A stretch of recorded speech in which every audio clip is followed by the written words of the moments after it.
God bless you, my brothers and sisters. I am excited to be sharing with you tonight.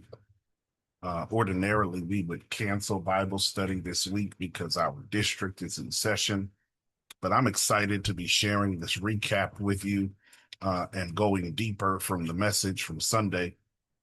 Full disclosure, this is my 30th year of the preaching ministry, and I am intentionally working back through several texts and studies and series that I've done over those decades.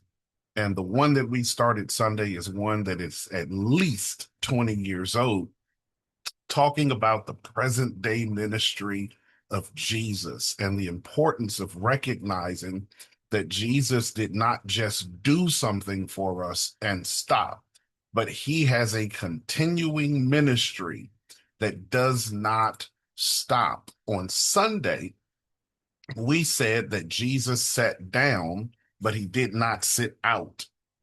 That line matters because if misunderstood, the seat will help you or cause you rather to misunderstand the Savior. We will picture him finished or distant or quiet when Hebrews is showing us something far more alive.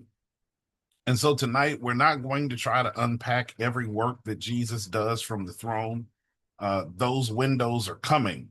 But tonight, we're going to slow down on the office beneath them all and talk about the reality that Jesus is our high priest. That road is simple enough to carry into Friday.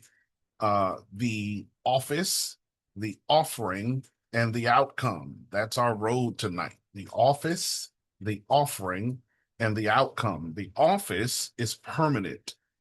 The offering is finished.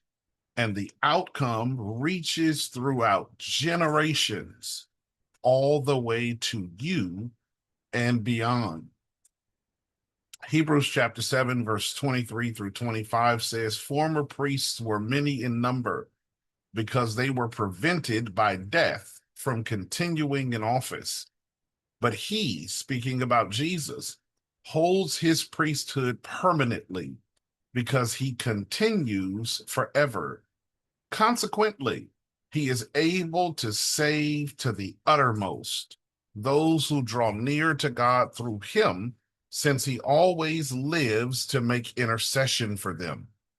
And I want you to keep that passage open for a moment. Hebrews is making a contrast before it makes a comfort. The old priests were many, but Jesus is one.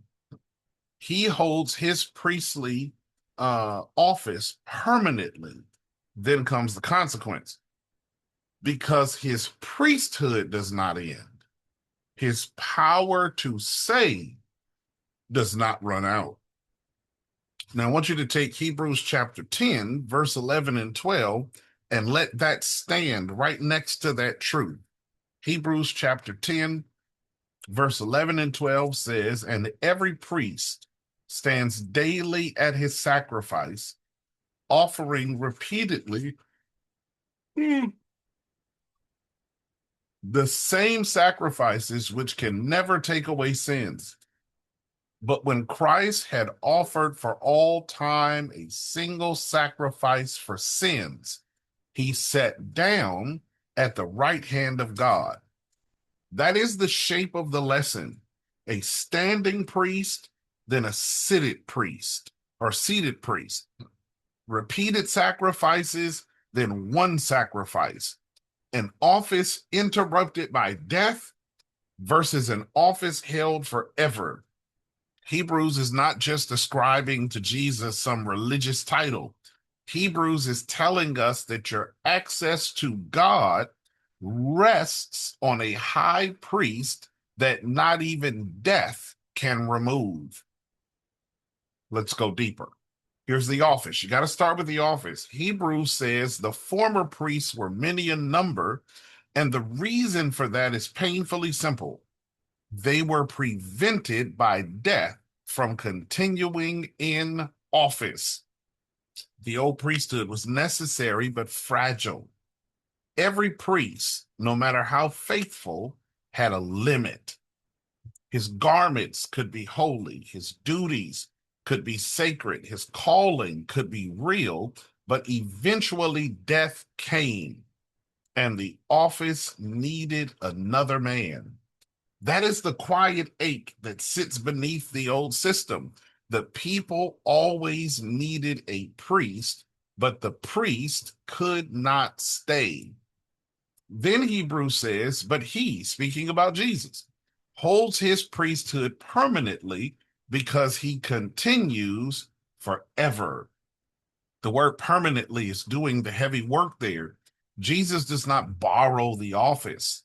He does not rotate through it. He does not serve until someone stronger arrives. He holds it because his life cannot be interrupted. Excuse me. This is not a savior who visits the role when we're in crisis. He is our high priest who cannot be removed from the room. The text does not say that Jesus was once useful to our access to God. It says he remains your access to God. He held the office then, he holds the office now, and he will hold the office even when every fragile thing that we lean on has given way. That matters when you're tired, because some of us live as if the office is technically open, but practically uncertain. We know Jesus is Lord, but we act like our access depends on whether we prayed enough, felt enough, repented enough, promised enough, or held ourselves together well enough to be received by God. But Hebrews quietly corrects those assumptions. Your access does not rest on the strength of your approach. It rests on the permanence of your priest. That's the first thing, is the office. Here's the second, the offering. Now look at what Hebrews 10 says. Every priest stands daily at his service. The word stands here tells you that the work is unfinished. In the world of the tabernacle, there's no chair for the priest because there's no final sacrifice in that order. The priest stood because sin kept speaking. He stood because guilt kept returning, because blood kept being shed. Tomorrow kept asking for another offering. And to a Hebrew-minded reader, a seated priest would sound strange. Priests stood because they were still serving. Sitting belonged to the king whose throne was secure, or the judge whose verdict had been rendered. So when Hebrews says that Christ sat down, it's not a small detail. It is the shock of the passage. And so I need you to be very careful that you're not reading sitting as inactivity, but that you're reading sitting as completion. The old priest stood because the work kept restarting. Jesus sat because the work finally held. This is why Hebrews says Christ offered for all time a single sacrifice for sins, not an annual patch, not a temporary covering, not one more offering waiting to be replaced by another, but one sacrifice for all time, strong enough to bring the standing system to its knees and to put the final priest in his seat. Now the text reaches into Tuesday life, and there's a particular kind of exhaustion that comes from trying to manage your own closeness to God. You confess, then inspect yourself. You pray, then measure whether you felt enough. You fail, then wait until you feel clean enough to come back. You apologize to God, but keep punishing yourself afterward just to prove you know it was serious. It sounds spiritual, but underneath it is an attempt to do the priestly work that Jesus never assigned to you. You don't have to keep dragging your guilt back to the altar as if Jesus only handled yesterday's version of you. You don't have to become your own priest, your own sacrifice, your own evidence that God should let you near to him. The sacrifice was not almost enough. It was enough. That is the office. That is the offering. Here's the last part, and here's where I really want you to lean in here. The outcome.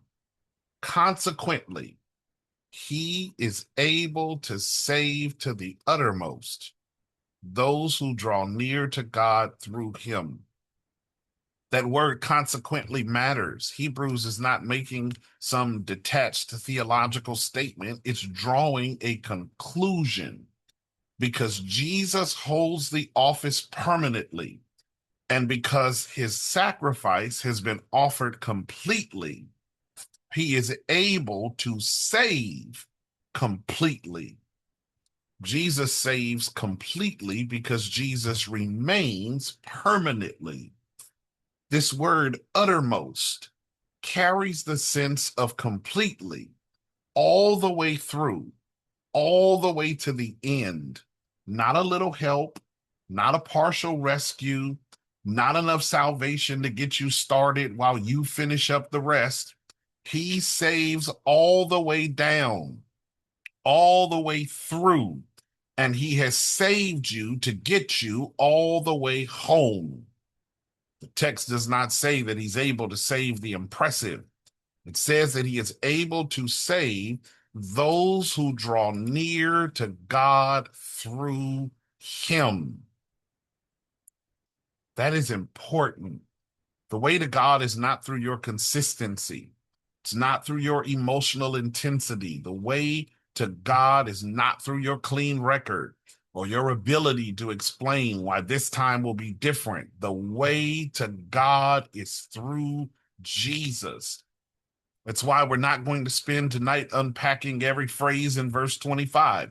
Later in the series, we're going to return to what Jesus is doing from the throne in more specific ways. But tonight, the point is broader and fundamental. Before we talk about the work that flows from his seat, we have to understand the priestly office he holds from that seat. Your priest is not fragile. His sacrifice is not unfinished. His office is not vacant. He saved you then. You are saved now, and he will save you all the way to heaven. So what has he done for you lately? He has kept the office open. He has kept the sacrifice sufficient. He has kept the way to God clear for people who are still learning how to come near without fear. So this week, I want you to try one simple practice. Before you pray about the thing that has made you feel distant from God, I want you to say this out loud. I already have a high priest. I want you to say it before the apology becomes self-punishment. I want you to say it before fear tells you to stay away. Say it before you start negotiating terms that God never asked you to negotiate. I already have a high priest. The work that Jesus is doing, not just what he did, the work that he's doing for you right now does not need your help. When you come to God, you're not coming alone. You're drawing near to God through Jesus. And Christ did not leave you to manage your own access to God. He opened up the way. He's keeping the way open, and he will hold the way open for you every single time. God bless you, my brothers and sisters. I want to commend you to take the time to pray tonight. And as you make that petition to God, I want to commend you to make sure that you take the time to acknowledge that Jesus is your high priest. He is the one that God sent to satisfy himself with himself. He does not need you to offer any blood. He does not need you to die in your own place or to die for your own sins. But most importantly, he does not need you to stand between you and God. He doesn't even need me to stand between you and God, because you have a high priest who can be touched with the feeling of your infirmities, who was in all points tempted, just like you, yet without sin. That ain't talking about me. It's not talking about our pastor emeritus. It's not talking about any pastor or preacher you've ever known. There's none of us that are without sin, but we have a high priest who has passed into the heavens, and Jesus Christ is his name. He is seated at the right hand of the Father right now. He is your advocate. He is your mediator. He is your intercessor, and he is your shepherd.